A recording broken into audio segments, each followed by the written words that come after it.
Achieve optimal scintillation at the Seattle International Film Festival, May 7th through 17th. With 203 films from over 70 countries, the festival will immerse you in a cinematic experience unlike anywhere else. Discover independent and international films, in person, in the heart of Seattle. There's something for everyone, so join the community and start experimenting. Additional information and tickets on sale now at sif.net/festival. In Dundee, Oregon, there's this monthly event in the heart of downtown that brings art, wine, music, and locally made goods to life. They call it Third Thursday. This May, and all throughout the summer and fall, stroll the streets of Dundee and experience wine country charm at a slower, more intentional pace. It's free and open to all, which makes it an approachable way to explore Dundee for the first time while supporting local businesses. Visit traveldundee.com/citycast to unlock exclusive lodging deals for your stay in the Willamette Valley.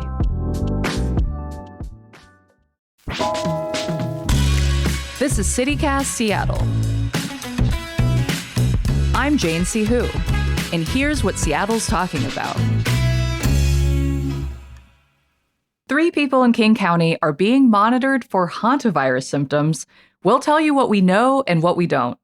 And producer Sam J. Leeds is going to bring us the horrifying tale of a recent AI phone scam.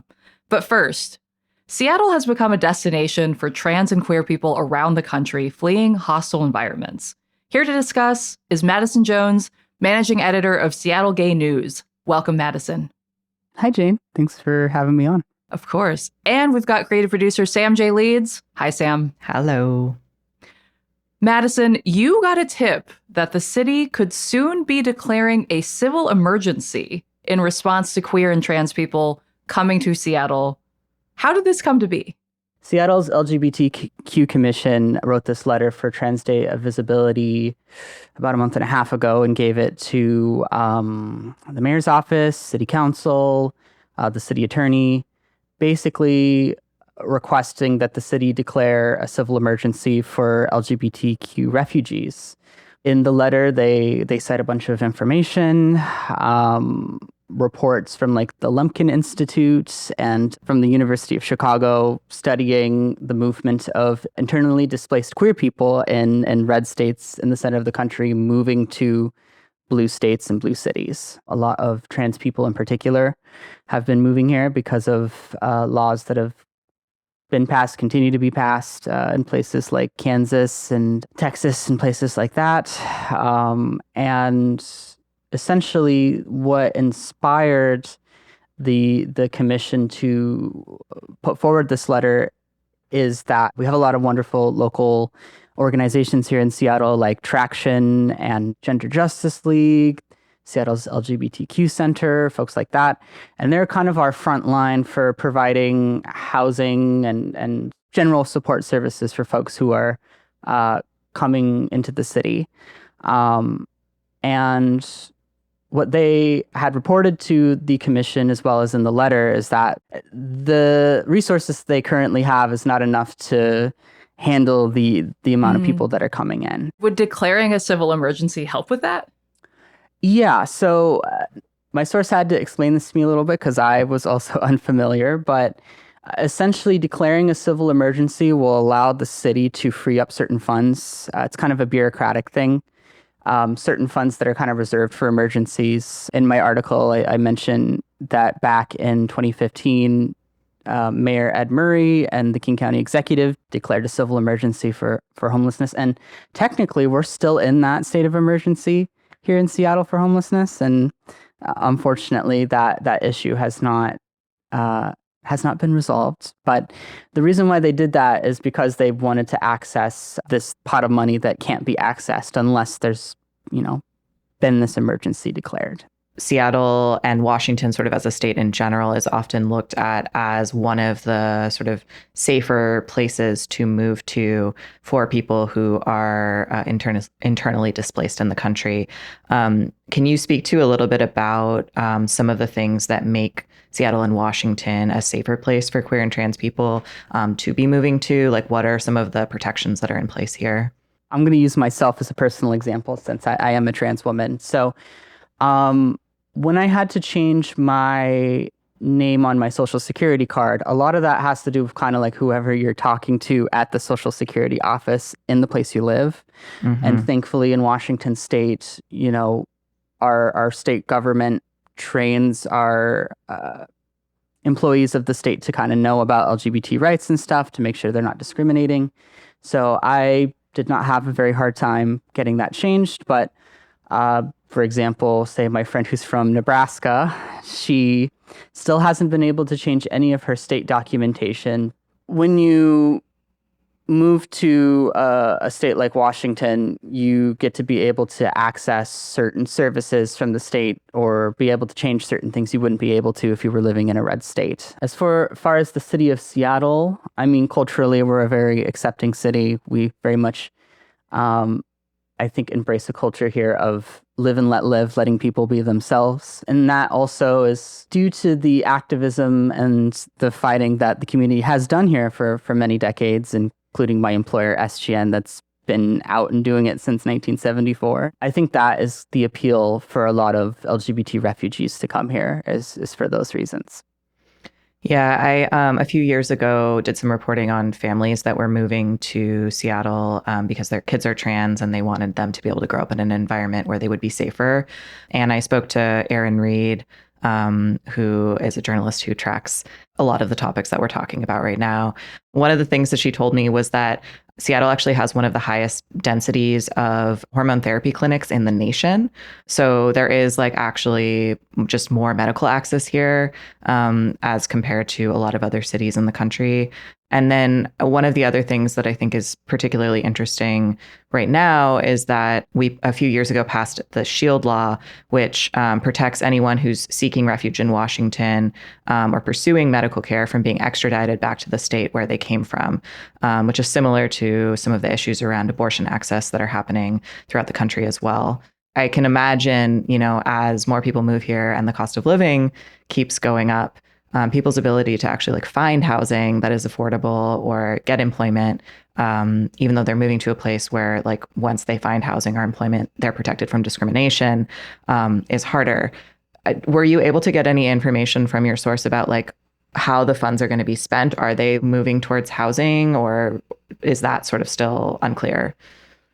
Yeah, I mean, ultimately, it'll be up to the city to decide how they want to use the funds, if they declare it, how they want to divvy it up. But from my understanding, essentially what the problem is these refugees are kind of already coming into an environment where we're having a housing crisis and an affordability crisis. So a lot of the issues that they're suffering from, that these organizations are trying to give resources for, are already kind of tied into those broader struggles. So we'll see what city council and the mayor does for that. Yeah, do we know how often city council will take the recommendation of this committee? Is there precedence for this? And did your source have any thoughts on how likely it is to get passed? I'll answer the latter part first. What my source told me is that there was a lot of good progress being made, that they were quite close to making the decision. But the one hiccup that was happening was a fear of retaliation from the Trump administration, that if Seattle decides to declare this civil emergency, it might end up being, used by the federal government or the Republican Party to, cast the city in a negative light. We, of course, have a lot of stuff coming up here very soon with FIFA and Pride. And so I think from what my source told me, there's still apprehension around that. If we do this, the timing might not be, they're worried about that. But I don't know. From my perspective, and I am biased because I am a trans person, I feel like, this is the moment to do something like this. It is very much a time of crisis for our community. And I recently wrote an article about the Agency of Alcohol, Tobacco, and Firearms, that they're going to be changing the gender marker restrictions for that. So now if you're a trans person and you want to buy a firearm, even if you've changed your gender marker already, they're forcing you to use your sex assigned at birth. The creativity of the cruelty really, I guess, is the thing that keeps on surprising me, I suppose. But Yeah. Absolutely. It's deeply upsetting. And it seems like the city has an opportunity to sort of double down on protecting the people who are moving here, and that maybe those funds would make that more possible. Yeah. Well, if you want to read Madison's reporting on this, you should go to Seattle Gay News. Madison, thank you so much for joining us on the show. yeah, thank you so much for having me. Really appreciate it. When we come back, we're talking about Hantavirus.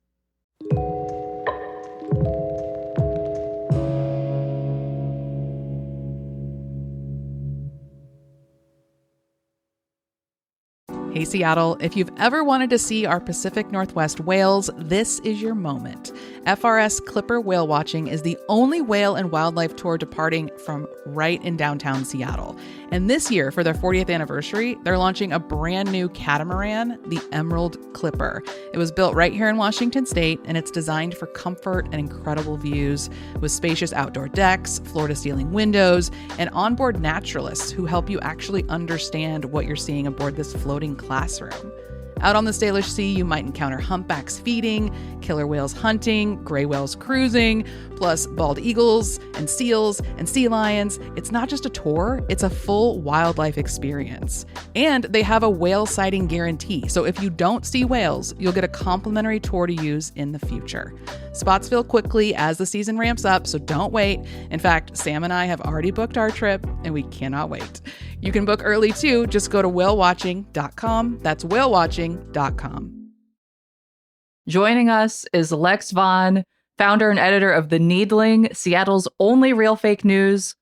Lex, what have you heard about the Hantavirus? You know, I swear I've been trying to kind of limit my information about it to what I'm getting directly from King County Public Health. There's a lot of like media that can score clicks and views off of scaring people about this as if it's like the next coronavirus. I hope it's not. I don't want to be naive about it. But it's like I think I just want to get my information almost directly from our health department because I'm just like, you know, I don't want to freak out about this more than I need to, but I don't want to, be like, oh, whatever, like, and be uninformed. That feels like a very healthy approach, in my opinion. So speaking of King County Health, here's what we know currently. People might have heard that there were people aboard the MV Hondius cruise ship that have come down with hantavirus. So far, 3 people have died. Several more, I believe the final count as of recording is 9 people have been confirmed to have it. King County says they're monitoring 3 people for potential hantavirus symptoms. 2 of them were potentially exposed to an ill passenger from the Hondius on a flight. So far, neither of those people are showing symptoms. They were not on the cruise ship. There's also one person that they're monitoring right now who was on the ship, but is also not showing symptoms yet. So to recap, 3 people, so far they're fine. And hopefully they just remain fine. But I do appreciate that King County is being proactive about communicating what they're doing. And also, it's just a good reminder that we should be aware that this is happening, but that we can take precautions to stop its spread if we know that there are people in the community who are being isolated for it. Yeah, and if you want to go bird watching, maybe don't go to a landfill. Are those the people that died? I don't want to be too mean. Sadly, yes, those are the people who died. So to back up, hantavirus how do you is usually get hantavirus? So it's usually harbored by rodents and their droppings or their urine. Generally, it doesn't spread person to person, but this one strain of it called the Andes strain can spread via humans only if you're in really close contact. The couple that Lex, you referenced, they were on this cruise. This is not just like your typical cruise. It's not like the cruises that are leaving out of Seattle up to Alaska. It was a polar cruise going from Argentina to Antarctica, and it left on April 1st. So according to the website for Ocean-Wide Expeditions, which is the Dutch company that operates the boat, it holds up to 170 people. This is like a more adventurous than usual cruise. And they stopped for bird watching in Argentina. And this couple were apparently bird watching at a landfill. And that is one of the theories about where they might have contracted hantavirus. So the people have searched the ship and they have not found any trace of rodents on the ship. So everyone's best guess is that based on the timeline, these people probably got onto the boat being exposed to hantavirus. So according to the AP, the first person who was exposed died April 11th. He'd gotten sick a few days before, and at first they just thought his death was due to natural causes. His body wasn't taken off the ship until 2 weeks later when when the boat docked in St. Helena, an island that is 1,000 miles off of the coast of Western Africa. The boat then continued on to Johannesburg, and that man's widow was going to fly back to Amsterdam, but she actually died that day, which kind of makes sense to me from a virology perspective. You have to have very close contact for the Andes virus to be passed from human to human. And, if you're a couple, you're sleeping in the same bed, you're, being physically close to each other, that seems like prime territory to be able to transmit that. And then I think the way that the rest of the world heard about this all went down in April. In early May, a video went viral of this guy on the ship pleading for help. And the news that the passengers were not allowed to disembark in Cape Verde made national news because, it was just like a floating cruise ship full of people who may or may not have been exposed to hantavirus. People aboard have since been evacuated and sent back to their home country. And in recent days, there have been more reports of people aboard testing positive and getting ill. I think that is likely why King County Health has put out a statement just saying, hey, look, we've got a few of the people here who might have been exposed, but we are closely monitoring them. And it's been like this whole international contact tracing situation to make sure that people who might have been exposed know and are being monitored. We're also protected by Saint Rat. I think we're good here. Yeah, we're safe. Thank you, Saint Rat. Case closed. No more questions. Moving on. No. I was going to say, just thank goodness for contact tracers, truly. Agree. Jane, you were saying that some of the confusion is around the Andes strain. Do we know if the Andes strain is the strain that people are getting? Yes. So people have been tested and virologists know the exact strain that these people have, which also helps with understanding how the chain of transmission works.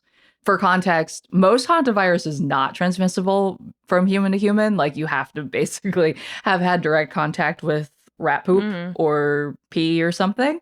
The Andes strain is also not new. I think a lot of people were worried hearing that there was potential person-to-person transmission, being like, oh no, is this another pandemic? Too early to say about that. Hopefully not. It is transmitted very differently. It is definitely more person-to-person contact than COVID, for instance, at least as far as we know currently. And it also is disheartening to me that, yes, we are doing the contact tracing and that it is an international effort rather than just a national one. If there's a lesson for anyone, it's like rat-borne illnesses are not completely gone. So just be safe. Yeah, rodents are still around us. And if there's any contamination, it can be dangerous. I remember a few years ago, I was renting this house that had this giant shed. And as I was trying to clean it out so I could actually put stuff in the shed, I was like, oh, this is definitely just a rat-infested shed. Get a mask on.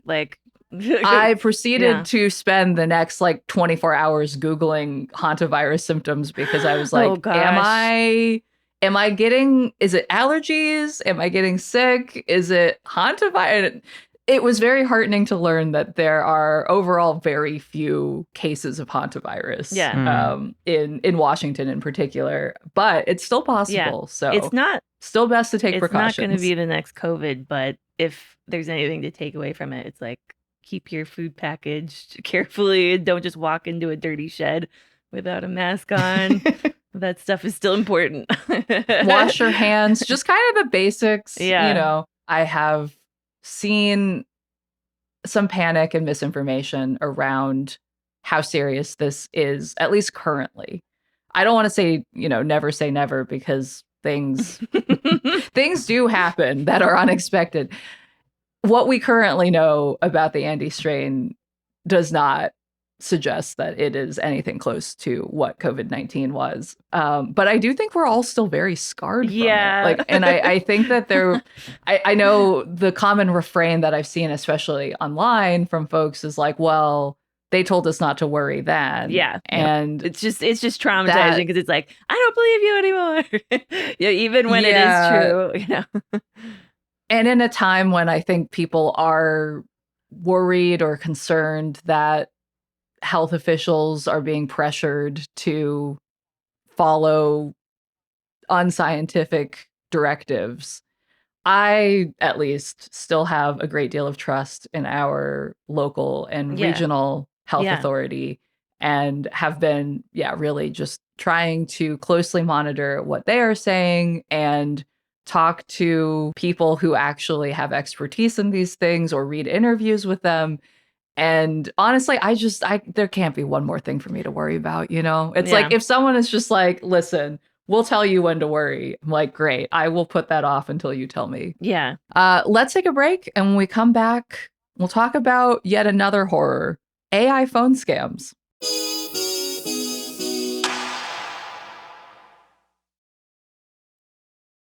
Sam, I understand you recently read a wild story about an AI phone scam that happened here in Washington. And I believe Seattle's some kind of character in it, but tell us what happened. Yeah, so it's actually Eastern Washington, but it is such a wild story that it originally ran in the Spokesman Review by this reporter, Thomas Close. And then the Seattle Times picked it up, because once you read it, you're kind of like, this is some Taken level stuff. And I will say, I went into it kind of skeptical, because I've been hearing about AI phone scams for a long time, but this story just kept getting weirder.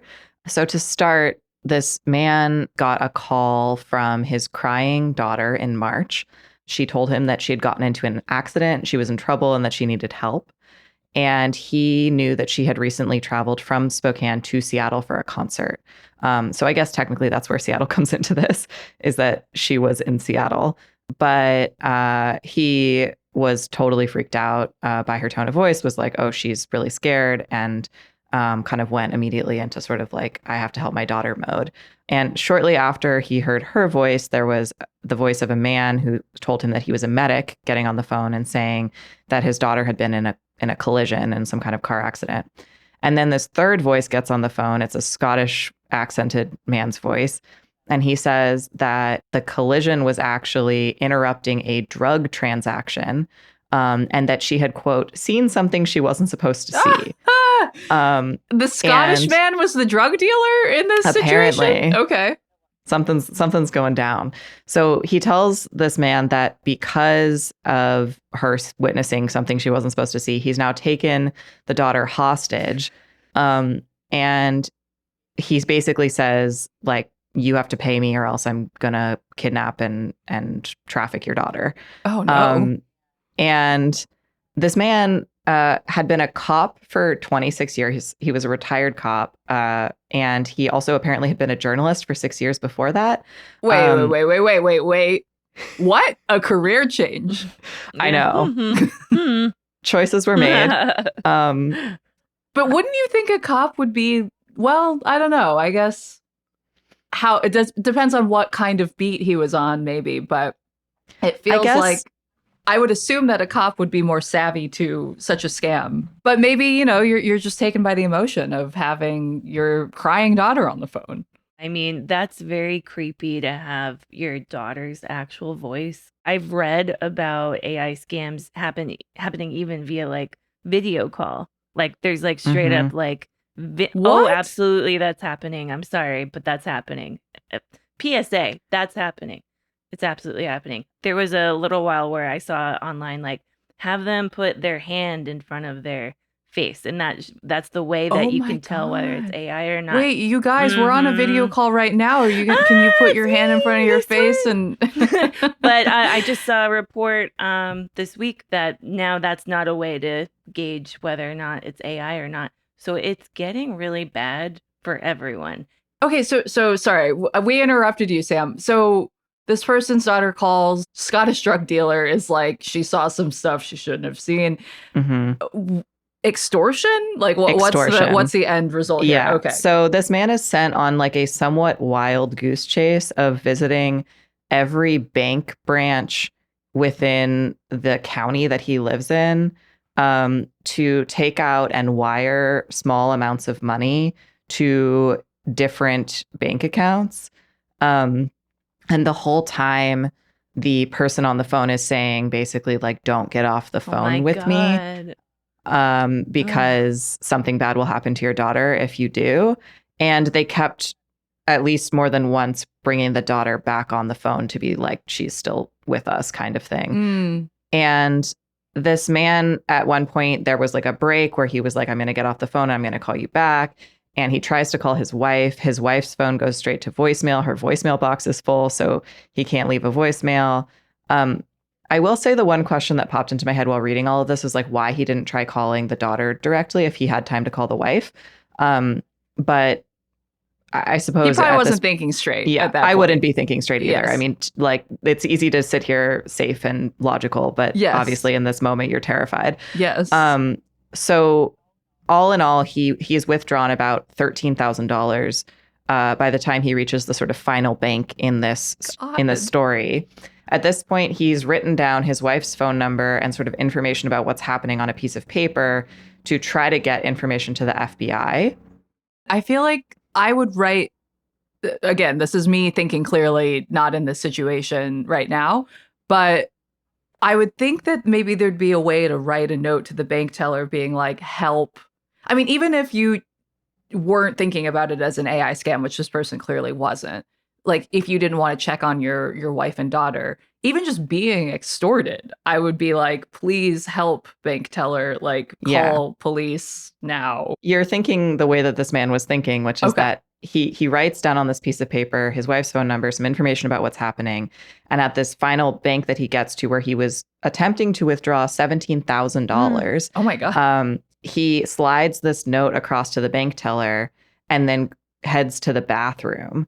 And the bank teller, I guess, at first thought that this man was trying to rob him. But then once the guy goes to the bathroom, he's like, oh, this is a different thing.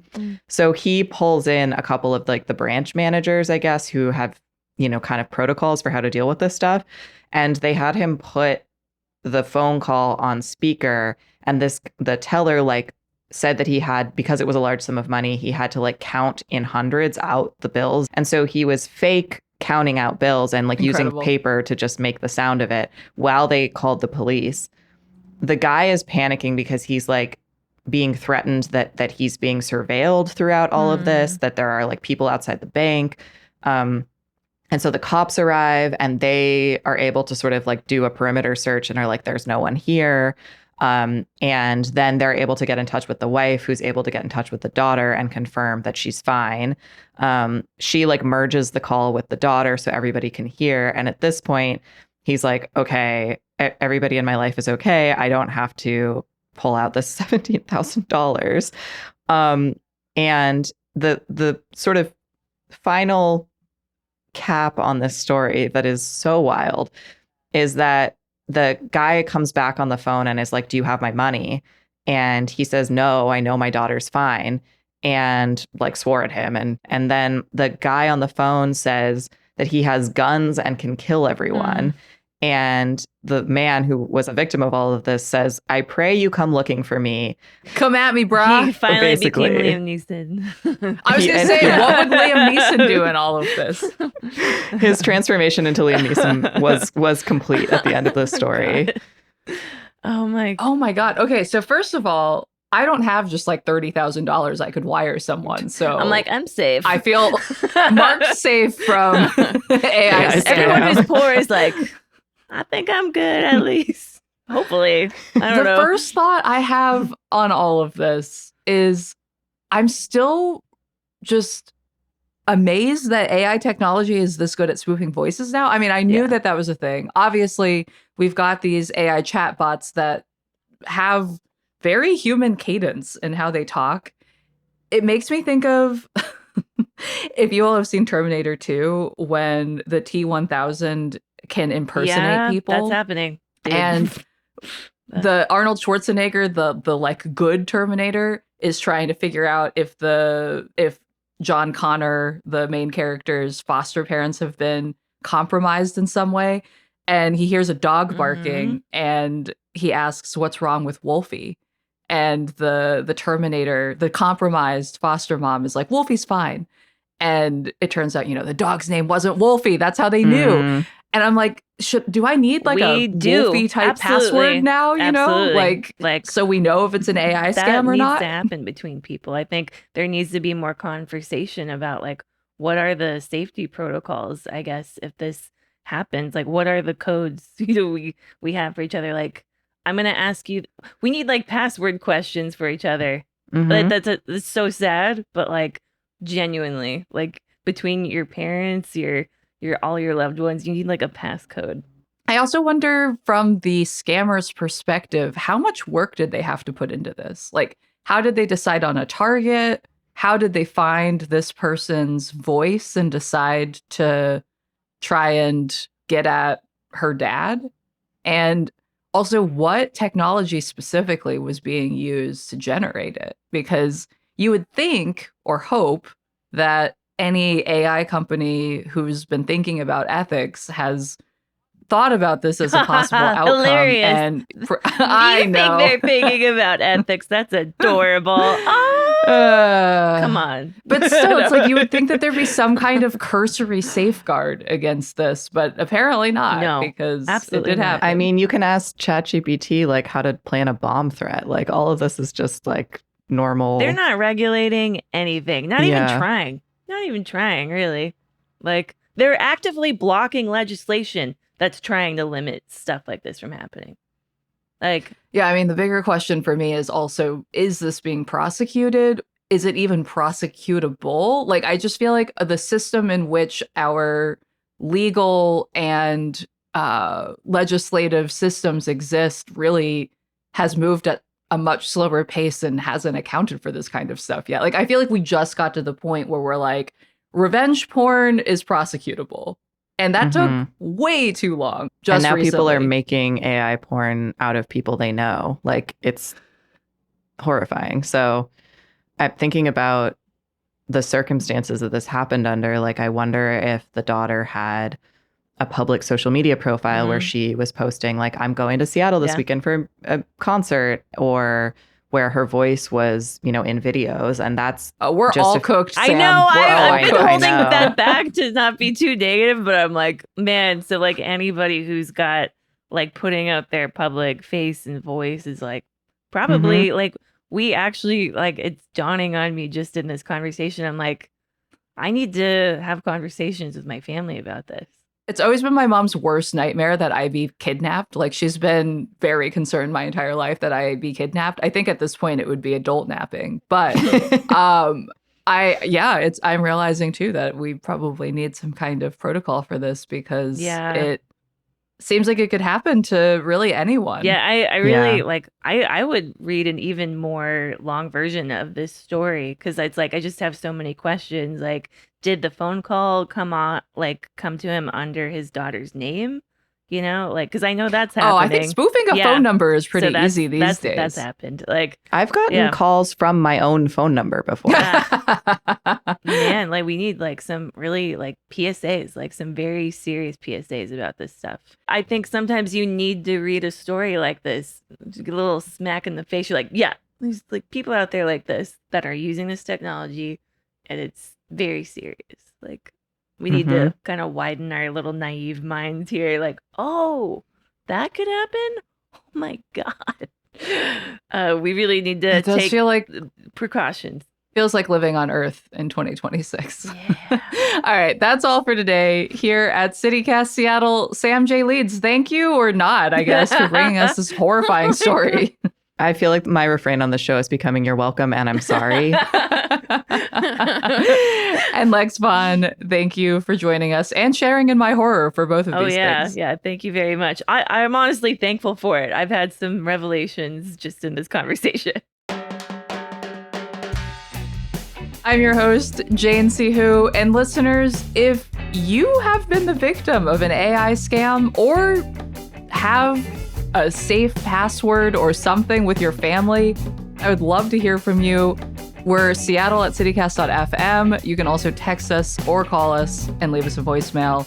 Hopefully not with an AI voice at 206-880-3931. Until next time, see ya, Seattle.